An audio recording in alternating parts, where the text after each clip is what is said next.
नमस्कार, मैं अस्मा खान, प्रवक्ता सूरज प्रसाद राजकीय बालिका इंटर कॉलेज झांसी से आपका बच्चों इतिहास की कक्षा में स्वागत करती हूँ। तो बच्चों, आज हम पढ़ने जा रहे हैं कक्षा 11 के 10वें अध्याय को। 10वां अध्याय हमारा है मूल निवासियों का विस्थापन। आज पढ़ेंगे हम इसके प्रथम भाग को। इसी के साथ बच्चों हम ये जान लें कि इससे पहले वाले अध्याय में हमने क्या पढ़ा। हमने औद्योगिक क्रांति के बारे में पढ़ा, क्रांति के शहर, व्यापार और वित्त के कारणों को समझा, कोयला और लोहे के महत्व को भी हमने अच्छे से जाना, साथ ही साथ कपास की कटाई और बुनाई के योगदान को भी जाना, परिवर्तित जीवन इत्यादि इन सभी के बारे में हम लोग ने बच्चों अच्छे से पढ़ा और समझा। तो अब बच्चों हम पढ़ते हैं अपने अध्याय की ओर और सबसे पहले देखते हैं इसके उद्देश्य। अध्याय के इस भाग की समाप्ति के पश्चात आप सभी छात्र छात्राएं निम्नलिखित बातों को समझने में सक्षम होंगे। यूरोपीय साम्राज्यवाद को हम समझने का प्रयास करेंगे। उत्तरी अमेरिका और मूल निवासियों के बारे में भी हम जानने का प्रयास करेंगे। यूरोपियनों से मुकाबला, इसके बारे में भी हम पढ़ेंगे। पारस्परिक धारणाओं के बारे में जानने का भी हम प्रयास करेंगे। अपनी जमीन से मूल बाशिंदों की बेदखली को भी हम समझेंगे। तो बच्चों, इस अध्याय में अमेरिका और ऑस्ट्रेलिया के मूल निवासियों के इतिहास के कुछ पहलू बताए गए हैं। 18वीं सदी से दक्षिणी अमेरिका की और भी हिस्सों में तथा मध्य और उत्तरी अमेरिका, दक्षिणी अफ्रीका, ऑस्ट्रेलिया तथा न्यूजीलैंड के इलाकों में यूरोप से आए अप्रवासी बसने लगे। इस प्रक्रिया ने वहां के बहुत से मूल निवासियों को दूसरे इलाकों में जाने पर मजबूर किया। यूरोपीय लोगों की ऐसी बस्तियों को कॉलोनी या उपनिवेश कहा जाता था। अब 20वीं सदी के मध्य तक अमेरिका और ऑस्ट्रेलिया के इतिहास की पाठ्य पुस्तकों में ये बताया जाता था कि किस तरह यूरोप वासियों ने उत्तरी और दक्षिणी अमेरिका तथा ऑस्ट्रेलिया की खोजें की। अब उनमें यहाँ के मूल बाशिंदों का शायद ही कभी जिक्र होता था, सिवाय ये बताने के कि यूरोपीय लोगों के प्रति उनका रवैया शत्रुतापूर्ण था। पर 1840 के दशक से ही अमेरिका में मानव विज्ञानियों ने उन पर अध्ययन आरंभ कर दिया और बहुत बाद में यानी कि 1960 के दशक से इन मूल निवासियों को अपने इतिहास को लिखने या बयान करने के लिए प्रेरित किया गया। अब बच्चों ये देखिए, हमारे सामने जो दो चित्र है इसको हम थोड़ा सा समझ लें। ये मूल निवासियों का एक घर है जिसे 1862 में पुरातत्ववेदों ने इसे पहाड़ों के बीच से ले जाकर व्योमिंग के एक संग्रहालय में रखा। ये है वो जगह जो संग्रहालय में ये लोग ले गए थे। और दूसरे चित्र में हम बच्चों क्या देख रहे हैं, ये कोलोराडो का एक पशु फार्म है। इस फार्म के चारों ओर ये बैरिकेडिंग है और यहाँ ये पशु है। इसी के साथ बच्चों हम आगे बढ़ते हैं। यूरोपीय साम्राज्यवाद, स्पेन और पुर्तगाल के अमेरिकी साम्राज्य का 17वीं सदी के बाद विस्तार नहीं हुआ। अब तब तक फ्रांस, हॉलैंड और इंग्लैंड जैसे दूसरे देशों ने व्यापारिक गतिविधियों का विस्तार करना और अमेरिका, अफ्रीका तथा एशिया में अपने उपनिवेश बसाना शुरू कर दिया। आयरलैंड भी कमावेश इंग्लैंड का उपनिवेश ही था। अब क्योंकि वहां बसे हुए ज्यादातर भूस्वामी अंग्रेज ही थे। 18वीं सदी से ये बहुत साफ दिखने लगा कि यद्यपि मुनाफे की संभावना ने ही लोगों को यहाँ उपनिवेश बसाने के लिए प्रेरित किया था, लेकिन जो नियंत्रण स्थापित किया गया उसकी प्रकृति में महत्वपूर्ण विविधताएं थीं।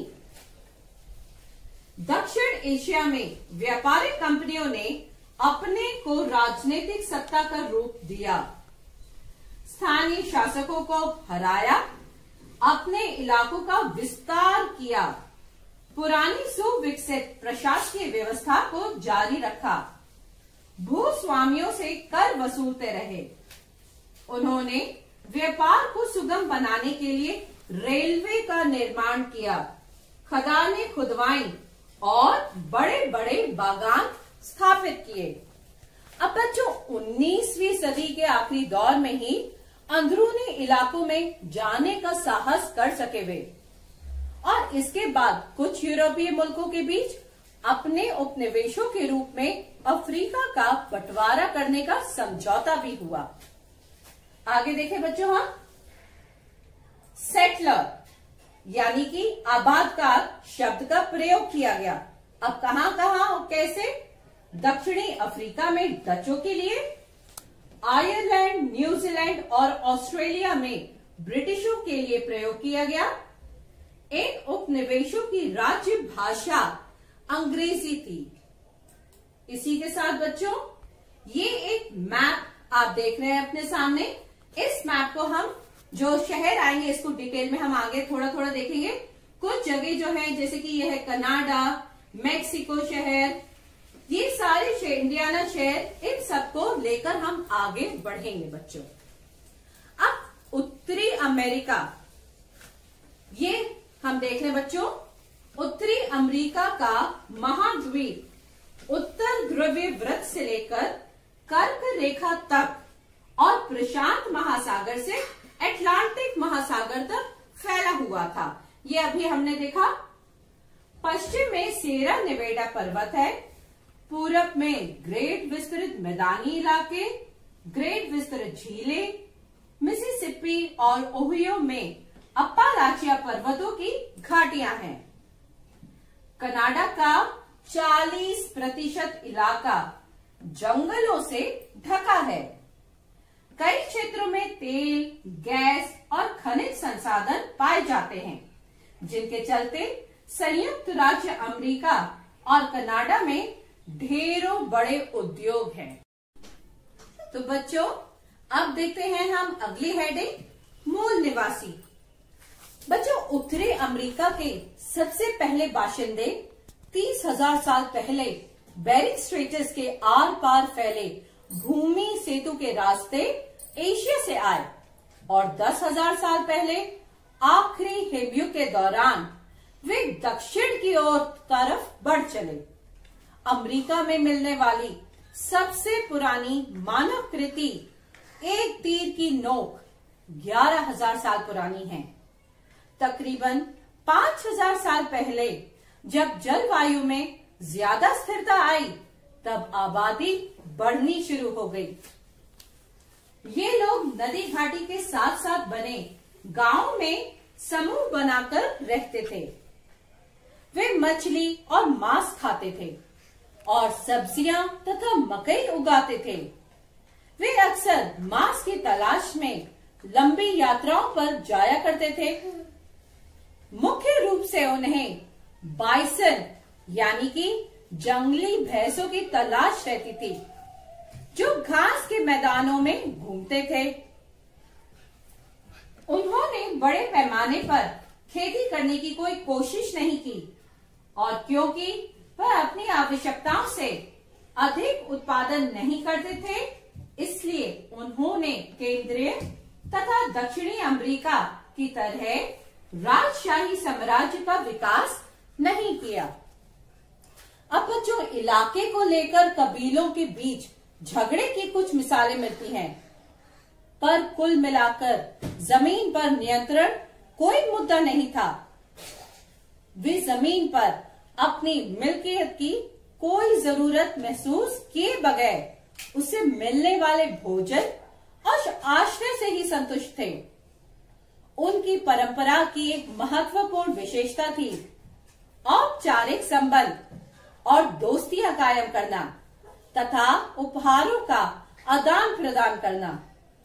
चीजें उन्हें खरीदने की बजाय उपहार के तौर पर हासिल होती थी। उत्तरी अमेरिका में अनेक भाषाएं बोली जाती थी। हालांकि वे लिखी नहीं जाती थी। उनका विश्वास था कि वे समय की गति चक्रीय है और हर कबीले के पास अपनी उत्पत्ति और इतिहास के बारे में ब्यौरे थे जो पीढ़ी दर पीढ़ी चलते आ रहे थे। वे कुशल कारीगर थे और खूबसूरत कपड़े बुनते थे। वे धरती को पढ़ सकते थे। जलवायु और विभिन्न भूदृश्यों को वे उसी तरह समझ सकते थे जैसे पढ़ लिखे लोग लिखी हुई चीजें पढ़ते हैं। आगे बढ़े हैं हम बच्चों। यूरोपियनों से मुकाबला। 17वीं सदी में 2 महीनों के कठिन समुद्री अभियान के बाद यूरोपीय व्यापारी उत्तरी अमेरिका के उत्तरी तट पर पहुंचे। यूरोपीय व्यापारियों को ये देखकर सुकून मिला कि वहां के स्थानीय लोगों का व्यवहार दोस्ताना और गर्मजोशी से भरा है। दक्षिण में मिसिसिपी के किनारे फ्रांसीसियों ने पाया कि देसी लोग नियमित रूप से जमा होते थे। इसका मकसद था ऐसे हस्तशिल्पों का आदान प्रदान करना जो किसी खास कबीले में ही बनते थे, या ऐसे खाद्य पदार्थों का आदान प्रदान जो अन्य इलाकों में भी उपलब्ध नहीं थे। वहां के बाशिंदों का पहले शराब से परिचय नहीं था।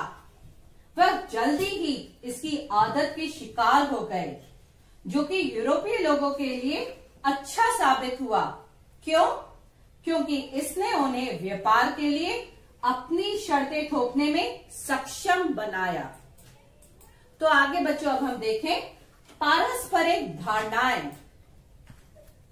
18वीं सदी में पश्चिमी यूरोप के लोग सभ्य मनुष्य की पहचान साक्षरता, संगठित धर्म और शहरीपन के आधार पर करते थे। अब फ्रांसीसी दर्शन शास्त्री जैक रूसो और अंग्रेजी के कवि विलियम वर्ड्सवर्थ की कुछ पंक्तियों में मिलता है। अब वर्ड्सवर्थ और रूसो में से कोई भी किसी अमेरिकी मूल निवासी में नहीं मिला था, लेकिन वर्ड्सवर्थ ने उनका वर्णन करते हुए कहा कि वे जंगलों में रहते हैं, जहां कल्पना शक्ति के पास उन्हें भाव संपन्न करने, उन्हें ऊंचा उठाने या परिष्कृत फत करने के अवसर बहुत कम हैं। मूल बाशिंदे यूरोपीय लोगों के साथ जिन चीजों का आदान प्रदान करते थे, वे उनके लिए दोस्ती में दिए गए उपहार थे। दूसरी ओर अमीरी का सपना देखने वाले यूरोपीय लोगों के लिए मछली और रोएदार खाल या माल थे, जिसे उन्हें मुनाफा कमाने के लिए यूरोप में बेचना था। इन बेची जाने वाली चीजों के दाम पूर्ति के आधार पर साल दर साल बदलते रहते थे। 17वीं सदी से यूरोपीय लोगों के कुछ समूह ईसाइयत के विभिन्न संप्रदायों से ताल्लुक रखने की वजह से उत्पीड़न का शिकार हुए। उनमें से बहुत सारों ने तो यूरोप छोड़ दिया और एक नई जिंदगी शुरुआत करने के लिए अमेरिका चले गए। जब तक वहां खाली जमीन थी, कोई समस्या नहीं आई, लेकिन धीरे धीरे वे और अंदर मूल निवासियों के गांव की ओर बढ़े। उन्होंने जंगलों की सफाई के लिए अपने लोहे के औजारों का इस्तेमाल किया ताकि खेती की जा सके। इसी के बाद मूल निवासी और यूरोपीय लोग जब जंगल को देखते तो उनकी निगाह में अलग अलग चीजें आती थी। अब मूल निवासियों ने उन रास्तों की पहचान की जो यूरोपीय लोगों के लिए अदृश्य थे। यूरोपीय लोगों की कल्पना में कटे हुए जंगल की जगह मक्के के खेत उभरते थे। जिन लोगों को हम कनाडा और संयुक्त राज्य अमेरिका के नाम से जानते हैं, वे 18वीं सदी के अंत में वजूद में आए। अपने वर्तमान क्षेत्रफल का एक छोटा हिस्सा ही उस समय उनके कब्जे में था। मौजूदा आकार तक पहुंचने के लिए अगले 100 सालों में उन्होंने अपने नियंत्रण वाले इलाके में काफी इजाफा किया। संयुक्त राज्य अमेरिका के पश्चिमी सरहद फ्रंटियर खिसकती रहती थी और जैसे जैसे ये खिसकती जाती, मूल निवासी भी पीछे खिसकने के लिए बाध्य किए जाते। 19वीं सदी में अमेरिका के भूदृश्य में जबरदस्त बदलाव आए। जमीन के प्रति यूरोपीय लोगों का रवैया मूल निवासियों से अलग था। ब्रिटेन और फ्रांस से आए कुछ प्रवासी ऐसे थे जो छोटे बेटे होने के कारण पिता की संपत्ति के उत्तराधिकारी नहीं बन सकते थे और इसी वजह से अमेरिका में जमीन के मालिक बनना चाहते थे। बाद में जर्मनी, स्वीडन और इटली जैसे मुल्कों से ऐसे अप्रवासी उमड़ पड़े जिनकी जमीनें बड़े किसानों के हाथों में चली गई थी और वे ऐसी जमीन चाहते थे जिसे वे अपना कह सके। पोलैंड से आए लोगों का प्रेरी चारागारों में काम करना अच्छा लगता था, जो उन्हें अपने घरों के स्टेपीज घास के मैदानों की याद दिलाते थे और यहाँ बहुत कम कीमत पर बड़ी संपत्ति खरीद पाना उन्हें बहुत रास आ रहा था।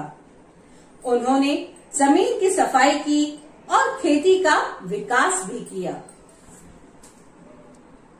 संयुक्त राज्य अमेरिका के उत्तरी राज्यों ने, जो कि अर्थतंत्र बागानों पर टिके हुए नहीं थे, उन्होंने दास प्रथा को खत्म करने की दलीलें दी और उसे एक अमानवीय प्रथा बताया। दास प्रथा जो जारी रखने वाले और उसके खात्मे की वकालत करने वाले राज्यों के बीच युद्ध हुआ। दासता विरोधियों की जीत हुई। दास प्रथा खत्म कर दी गई। हालांकि अफ्रीकी मूल के अमेरिकियों को नागरिक स्वतंत्रताओं के लिए अपने संघर्ष में विजय 20वीं सदी में आकर मिल पाई और तभी स्कूलों तथा ट्रेन, बसों में उन्हें अलग रखने की जो व्यवस्था थी वह समाप्त हुई। अपनी जमीन से मूल बाशिंदों की बेदखली। अब बच्चों, जैसे जैसे संयुक्त राज्य अमेरिका ने अपनी बस्तियों का विस्तार किया, जमीन की बिक्री के समझौते पर दस्तखत कराने के बाद मूल निवासियों को वहां से हटने के लिए प्रेरित या बाध्य किया गया। अमेरिकियों संयुक्त राज्य अमेरिका में रहने वाले यूरोपीय लोगों के लिए प्रयुक्त पद था। उन्हें धोखे से उनसे ज्यादा जमीनें ले ली या पैसे देने के मामले में वायदा खिलाफी की। उच्च अधिकारी भी मूल बाशिंदों की बेदखली को गलत नहीं मानते थे। ये जॉर्जिया के एक प्रकरण में देखा जा सकता है। जॉर्जिया संयुक्त राज्य अमेरिका का एक राज्य है। यहाँ के अधिकारियों की दलील थी कि चिरोकी कबीला राज्य के कानून से शासित तो होता है, लेकिन वे नागरिक अधिकारों का उपयोग नहीं कर सकते हैं। जिन लोगों ने पहले से ही कबीलों की जमीनें ले ली, वे इस आधार पर अपने को उचित ठहराते थे क्योंकि मूल निवासी जमीन का अधिकतम इस्तेमाल करना नहीं जानते थे, इसलिए जमीन उनके कब्जे में नहीं रहनी चाहिए। तो बच्चों, इसके आगे बढ़ते हैं और हम देखते हैं अपनी जमीन से मूल बाशिंदों की बेदखली। वे इस वजह से भी मूल निवासियों की आलोचना करते थे क्योंकि वे आलसी थे, इसलिए बाजार हेतु उत्पादन करने में अपने शिल्प कौशल का इस्तेमाल नहीं करते थे। कुल मिलाकर उनका कहना ये था कि वे मर खपने लायक ही हैं। खेती की जमीन निकालने के लिए प्रेरीज साफ सफाई की गई और जंगली भैंसों को मारा गया। एक फ्रांसीसी आंतुक ने लिखा है कि आदिम जानवरों के साथ साथ आदिम मनुष्य लुप्त हो जाएगा। इस बीच मूल निवासी पश्चिम की ओर धकेल दिए गए थे।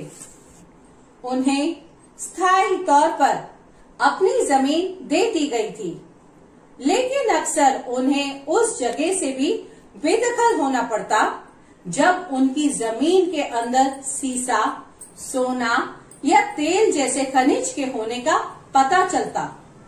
प्रायः कई समूहों को मूलतः किसी एक के कब्जे वाली जमीन से ही साझा करने के लिए बाध्य किया जाता, जिससे उनके बीच झगड़े हो जाते थे। तो बच्चों, यहाँ हमारा इस अध्याय का प्रथम भाग पूरा होता है। मैं आशा करती हूँ आपको समझ आया होगा। तो पहले हम लोग बच्चों संक्षेप में जान ले कि आज हमने जो पढ़ा है वो क्या था। अध्याय के इस भाग में हमने यूरोपीय साम्राज्यवाद को समझने का प्रयास किया। उत्तरी अमेरिका और मूल निवासियों के बारे में भी हमने पढ़ा। यूरोपियनों से मुकाबला, कैसे झगड़े होते थे, क्या मुकाबला था, ये सभी के बारे में हमने समझने का प्रयास किया। मूल निवासियों की पारस्परिक धारणाओं के बारे में भी हमने पढ़ा। अपनी जमीन से मूल बाशिंदों की बेदखली को भी समझने का प्रयास किया बच्चों। तो ये सभी हम अच्छे से पढ़ चुके हैं, समझ चुके हैं। तो इसके आगे बच्चों, अब हम, जैसा कि मैंने कहा, आपको एक प्रश्न दूंगी। वो प्रश्न का उत्तर भी मैं बताऊंगी कैसे करना है और क्यों, क्योंकि हमें ये भी बच्चों जानना है कि एग्जाम का, बोर्ड का पैटर्न कैसा है, कैसे क्वेश्चंस आएंगे, हम कैसे उसका आंसर्स करेंगे। तो प्रश्न मैं जो लेके आई हूँ वो देखिए। दक्षिणी और उत्तरी अमेरिका के मूल निवासियों के बीच के फर्कों से संबंधित किसी भी बिंदु पर टिप्पणी कीजिए। वैसे तो ये बहुत सिंपल क्वेश्चन है, आप कर लेंगे। थोड़ा सा एक पैटर्न समझिए कैसे लिखना है। उत्तरी अमेरिका के मूल निवासी शिकार करने, मछली पकड़ने व संग्रहण करने में रुचि रखते थे। उन्होंने बड़े पैमाने पर खेती करने की कोशिश कभी नहीं की और न ही अनाज का भंडारण किया। वे जंगली जानवरों जैसे भैंसे आदि की सवारी व शिकार करते थे। इसके विपरीत दक्षिणी अमेरिका के मूल निवासियों की सभ्यता का आधार कृषि थी। मक्का की फसल प्रमुख उपज थी और वे जानवरों पर शिकार करते थे, वह मछलियां भी पकड़ते थे। उत्तरी अमेरिका के मूल निवासियों ने बड़े पैमाने पर खेती नहीं की और इसलिए वे अधिशेष अनाज का उत्पादन नहीं करते थे। अतः वहां पर केंद्रीय और दक्षिणी अमेरिका की भांति राजशाही साम्राज्य का उदय नहीं हुआ, जबकि दक्षिणी अमेरिका में अनेक विशाल साम्राज्य थे, जैसे माया एज़टेक व इनका साम्राज्य। वहां पर भूमि के स्वामित्व को लेकर झगड़े नहीं होते थे। इसके अतिरिक्त औपचारिक संबंध बनाना और उपहार देना व लेना प्रचलन में था। अतः मित्रता स्थापित करना और उपहारों का आदान प्रदान करना उनकी परंपरा में रची बसी थी। तो बच्चों, ये चीज हम समझ गए हैं कि क्वेश्चन का आंसर कैसे आपको लिखना है। इसी के तरीके से मैं कुछ और प्रश्न आपको दे रही हूँ, क्योंकि हमें पढ़ाई के साथ साथ कुछ होमवर्क भी करना जरूरी है। पहले हम एक बार जान ले कि हमारा इस अध्याय का निष्कर्ष क्या निकलता है।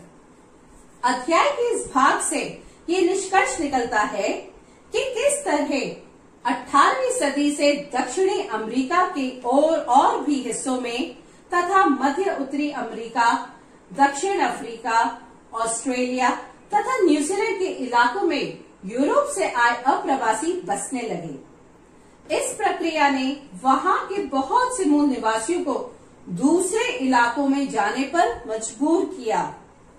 यूरोपीय लोगों की ऐसी बस्तियों को कॉलोनी, उपनिवेश बताया था हिंदी में, कहा जाता था। जब यूरोप से आए इन उपनिवेशों के बाशिंदे यूरोपीय मातृदेश से स्वतंत्र हो गए तो उन्हें राज्य या देश का दर्जा हासिल हो गया। तो ये निष्कर्ष निकला और हम जो अच्छे से समझ गए। अब वैसे ही होमवर्क भी हम अच्छे से करेंगे बच्चों, सब चीज पढ़ेंगे और याद भी करेंगे। तो पहला तो होमवर्क वही है कि आपको पूरे अध्याय को समझ के उसके इंपॉर्टेंट पॉइंट्स आप लिखिएगा, और साथ ही एक प्रश्न तो वही जिसका आंसर मैंने आपको बता दिया है। दक्षिणी और उत्तरी अमेरिका के मूल निवासियों के बीच के फर्कों से संबंधित किसी भी बिंदु पर टिप्पणी कीजिए। एक तो ये, और बाकी और जो क्वेश्चंस हैं नोट करिए। आप 19वीं सदी के संयुक्त राज्य अमेरिका में अंग्रेज के अतिरिक्त अंग्रेजों के आर्थिक और सामाजिक जीवन की कौन सी विशेषताएं देखते हैं। और कुछ प्रश्न हैं, जैसा अमरीकियों के लिए फ्रंटियर के क्या मायने थे। और लास्ट एक और नोट करिए, मूल निवासियों की पारस्परिक धारणाओं को स्पष्ट कीजिए। तो ये हैं वो क्वेश्चंस जो आपको करने हैं बच्चों, और साथ ही पूरे अध्याय को, इस भाग को आप याद कर लीजिएगा। तो अब हम आगे आने वाले भाग में क्या पढ़ेंगे बच्चों, इसको भी हम थोड़ा सा जान ले, तो आप एक थोड़ा सा हल्का सा उस चैप्टर पर पढ़ के आइएगा। हम आगे आने वाले भाग में गोल्ड रश और उद्योगों की वृद्धि एवं वहां के संवैधानिक अधिकारों के बारे में पढ़ेंगे। साथ साथ इसमें आई बदलाव की लहर को भी हम जानने का प्रयास करेंगे। उत्तरी और दक्षिण अमेरिका की तरह ही ऑस्ट्रेलिया में आए बदलाव की लहर को भी बच्चों हम समझने का प्रयास करेंगे। तो मैं आशा करती हूँ बच्चों आज का ये भाग आपको अच्छे से समझ आ गया हो, और कल आप तैयार होके फिर से आइएगा। तब तक के लिए नमस्कार, थैंक यू।